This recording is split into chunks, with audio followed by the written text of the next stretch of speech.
Two of the victims who lost their lives following the collapse of a building in Nairobi's Karen area on Saturday have been identified.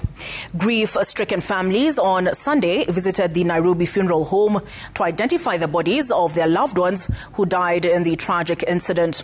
The deceased have been identified as Ngala and Tuju Mwandakwa. 4 other workers narrowly escaped death and are currently receiving treatment at the Kenyatta National Hospital. Ben Kiri has those details. At the Nairobi funeral home, grief and disbelief hung heavy as distraught relatives of 32-year-old Ngala struggled to come to terms with his sudden death following Saturday's tragic building collapse in Nairobi's Karen area. Ngala, a casual construction worker, was among 2 people who lost their lives when the structure came down at around 4 p.m. He died alongside his colleague Tuju Mwandakwa, both of whom were on duty at the construction site at the time of the collapse. For Ngala's family, the reality of the tragedy began to sink in later that evening when his widow made repeated phone calls after he failed to return home. Mchana tuliongea, alinipigia simu, akaniambia nakuwekea pesa ya lunch. Kweli alinitumia, akaniambia nitakuongezea ingine baadaye. Ningongoja. Kafika saa 2, hakuji. Fikia saa 10 asubuhi ndio babake ananipigia simu kutoka nyumbani akiniuliza kama nina habari yote hapa Nairobi. Ndio akaniambia kijana ametuacha. Described as a devoted father of 2 and the family's sole breadwinner, Ngala's death has left his loved ones devastated.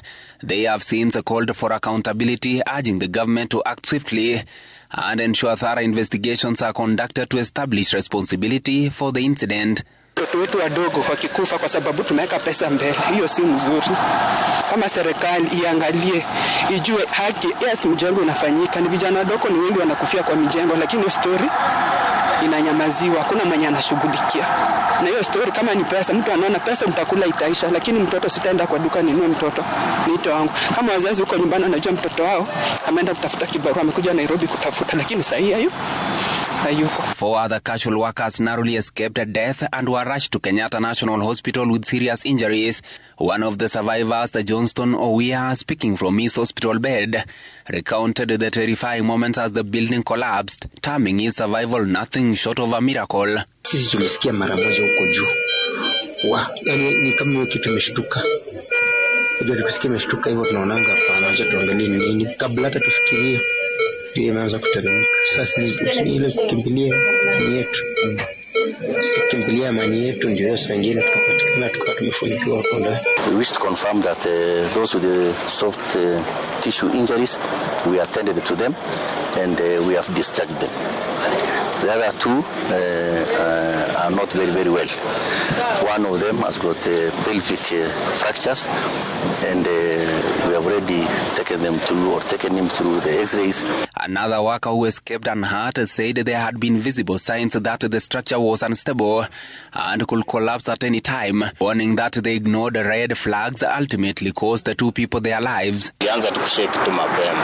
Unaona, hata asubuhi ilikuwa tu nini msukosuko nini hizo vitu zinakatika. The site has since been cordoned off by police following the completion of search and rescue operations by the National Disaster Management Authority, the National Construction Authority (NCA), alongside other relevant government agencies, is expected to assess the site to establish the cause of the collapse, an incident that comes just days after another multi-story building collapse in South Sea, which also claimed 2 lives. Ben Kirui, Citizen TV.